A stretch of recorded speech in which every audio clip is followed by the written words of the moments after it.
तपस्या के द्वारा, तीर्थयाटन के द्वारा, स्वाध्याय के द्वारा या नाना प्रकार की यज्ञ आदि क्रियाओं के द्वारा भगवत प्राप्ति थोड़ी होती है।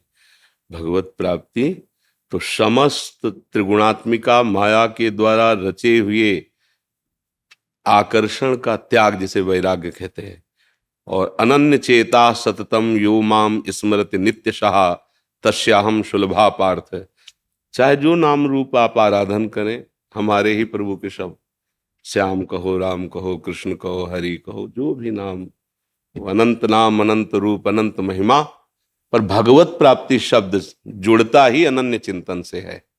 अव्यावृत भजनात् अखंड स्मृति, यस्य स्मरण मात्रेण जन्म संसार बंधनात् विमुच्यते नमस्तस्मै विष्णवे प्रभु विष्णवे। जिनकी अखंड स्मृति ही भवबंधन से हमें, दूसरा कोई उपाय नहीं। ये अगरबत्ती लगा लेना, थोड़ा भोग लगा लेना, ये भागवतिक शतोगुण वृत्तियां हैं। आपका आंतरिक चिंतन कहाँ है?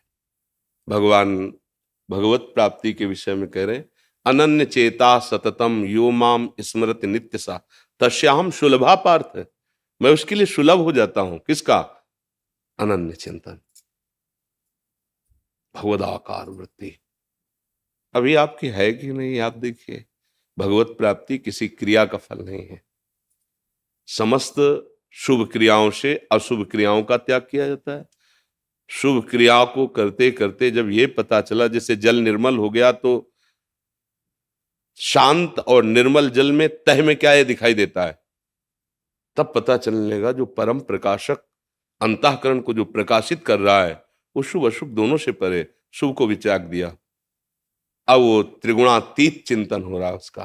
प्रभु का नाम, प्रभु की रूप, प्रभु की लीला, ये कोई त्रिगुण माया अंतर्गत थोड़ी है, ये तो त्रिगुणातीत है। हमारा चिंतन क्या हो रहा है?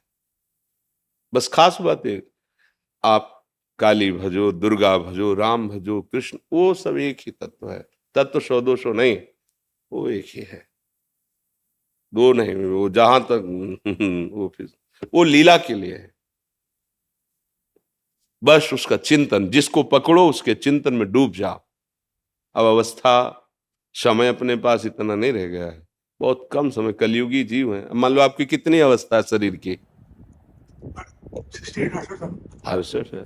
अब पता नहीं कितने सेकंड है आगे, कितने सेकंड कोई भरोसा तो है नहीं। फांसी वाले सजा जो को तो उसको पता है कि अमुक तारीख को दी जाएगी, लेकिन अपने को तो वो भी पता नहीं, गेट से बाहर निकलेंगे कि नहीं निकलेंगे कोई पता नहीं।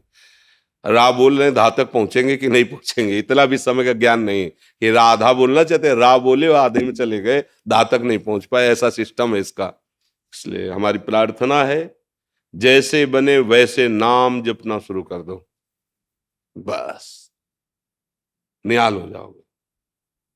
पूजा पाठ योग साधना सब साधन कर, यह फल सुंदर प्रभु पद पंकज प्रीति निरंतर। अपने आराध्य देव का निरंतर स्मरण, उत्साहित होकर हर समय नाम चल रहा है, भगवत प्राप्त ही हो। बस इसे पकड़ लो। भगवत प्राप्ति, दान, पुण्य, जितनी भी ये सब क्रियाएं हैं, इन सब से नहीं होती। भगवत प्राप्ति चिंतन से होती है। बारी मथे घृत होए बरु सिकता ते बरु तेल, बिनु हरि भजन न भवतरी, या सिद्धांत पे। भगवान के वचन है, अनन्यस चिंतयन्तो माम ये जना पर्युपासते। जो मेरी उपासना अनन्य चिंतन की करते हैं, योगक्षेम मैं वहन करता हूं उनका, और तेषाम हम समुद्धरता मृत्यु संसार सागरात। बस बात पकड़ लो, अगर भगवत प्राप्ति करनी है तो वो आंतरिक चिंतन होता है। हाँ, बाहरी भागवतिक क्रियाएं कर रहे, पर कोई उनकी फल की आशा या उस पर मातृ बुद्धि नहीं, मातृ बुद्धि अंतर के चिंतन में। सब कार्य हो रहे हैं, वार्ता हो रही, सब हम आपको देख रहे हैं, आपके चेहरे पे नाम लिख रहे हैं, आपको लग रहा है हमें देख रहे हैं, हम उसी को देख रहे हैं जिसका अभ्यास किया है, जिसके लिए जीवन समर्पित, उसी को देख रहे हैं। अगर चूक हो जाए तो इतने भजनानंदी महाराज भरत जी मृग में और मृग बन गए। ऐसा चिंतन का खेल है। अगर भगवत प्राप्ति केवल इतने से होती तो चक्रवर्ती सम्राट पद का त्याग, महारानी और पुत्रों का त्याग, गंडकी नदी के किनारे रहना और भगवान के भजन में ऐसी रुचि होना, पढ़ के भागवत में देख लो, वो भूल जाते थे कि इस समय क्या सेवा करनी है।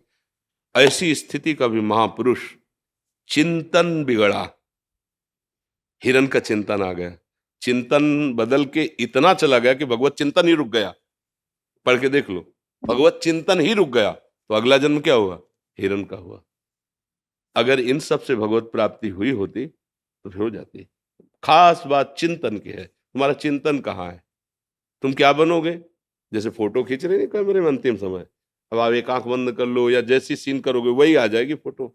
अंतिम समय जो चिंतन करोगे 84 लाख योनियों में वही तुम बन जाओगे। तो हम प्रभु का चिंतन करेंगे तो प्रभु बन जाएंगे। प्रभु पक्का सारूप्य मोक्ष, साक्षात भगवत स्वरूप होकर भगवत धाम में विराजमान होना। गीध देह तज धरि हरि रूपा, हरि रूप प्राप्त करके भगवान, इसे भगवत प्राप्ति कहते हैं। और वो होती है अखंड चिंतन अनन्य भजन से। अब ये कितने जन्म में कर पाता है या कितने दिन में कर पाता है या कितने महीने में, ये साधक की लगन और लालसा के ऊपर है। छूट है इसी जन्म में भगवत प्राप्ति, बस अनन्य चिंतन। तद स्मरणेन परम व्याकुलते, राधा राधा राधा। चाहे शौचालय में बैठे हो तो हमको पवित्रता पवित्रता का कोई इसमें विधान नहीं नाम में। अपवित्र पवित्र हुआ सर्वावस्थांगतो पिवा या स्मृत पुंडरीकाक्षम सवायाभ्यंतर शुचि। उबाय अभ्यंतर से पवित्र ही है जो पुंडरीकाक्ष कमल नयन भगवान श्री हरि का नाम जपता है, स्मरण करता है, और स्मरण करने वाला ही भगवत प्राप्त होता है। श्रुति जुनेजा जी कोलकाता से। राधे राधे महाराज जी।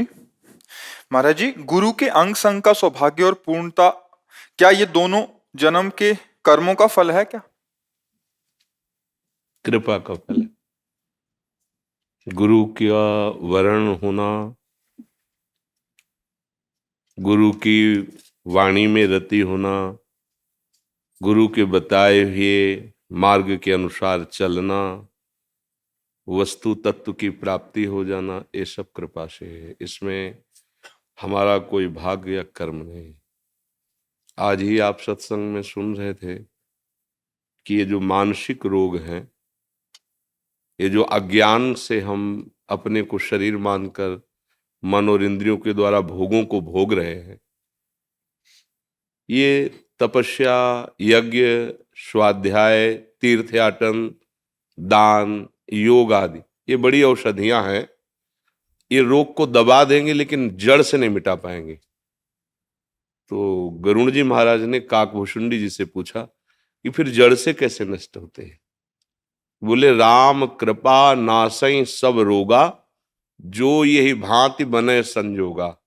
सदगुरु वैद्य बचन विश्वासा, संयम यह न विषय के आशा। बोले भगवान की यदि ऐसी कृपा से संयोग बन जाए तो जड़ से रोग नष्ट हो जाए। क्या संयोग बन जाए? हमें सदगुरु की प्राप्ति हो जाए। भगवान और सदगुरु एक ही तत्व के दो पर्यायवाची शब्द हैं, चाहे उन्हें भगवान कहो, परब्रह्म कहो या सदगुरुदेव कहो।